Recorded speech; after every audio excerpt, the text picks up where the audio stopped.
How to fix there was an error connecting to the Apple ID server. Let's get started. Solution 1. Check your internet connection. Navigate to the option of settings. Click on the Wi-Fi network you are connected to. Forget this network. Give a fresh restart to your router and then rejoin it. Enable for the option of airplane mode. Wait for a few minutes and then disable it. Likewise, you can switch between networks, Wi-Fi and cellular data. Restart your iPhone. Press and hold the power button and the volume buttons until the slider appears. Slide to power off, wait for a few seconds and then turn it back. Check Apple's server status.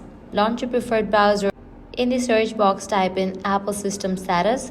Navigate to the very first one website option.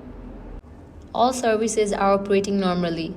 If there is an outage, you'll need to wait for Apple to resolve it. Set the correct date and time. Incorrect date and time settings can interfere with server connections. For that, launch your settings, General, Date and Time. Enable it automatically to sync with your region. Disable VPN and proxy. VPNs and proxies can block Apple ID connection. For that, hit back, click on VPN and device management. If you are using a third-party VPN app, turn it off temporarily. Sign out and sign back into your Apple ID. For that, open your settings. At the very top, you're gonna find your Apple ID. Click on that. Click on Sign Out. Wait for a few seconds and then again sign in back. Reset network settings. Resetting network settings can fix connectivity issues. For that, hit back. Click on General. Navigate to the option Reset or Transfer. Select the option Reset. Click on Reset network settings.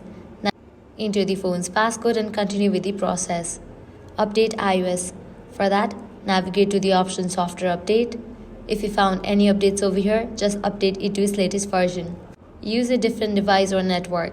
Try accessing your Apple ID on another device or a different Wi-Fi network to determine if the issue is specific to your iPhone or connection. If none of our methods work, the issue might be related to your Apple ID account. Contact Apple support for further assistance. By following these steps, you should be able to fix there was an error connecting to the Apple ID server issue and regain full access to your account. If this guide was helpful, do not forget to like, share and subscribe to our channel. Thanks for watching.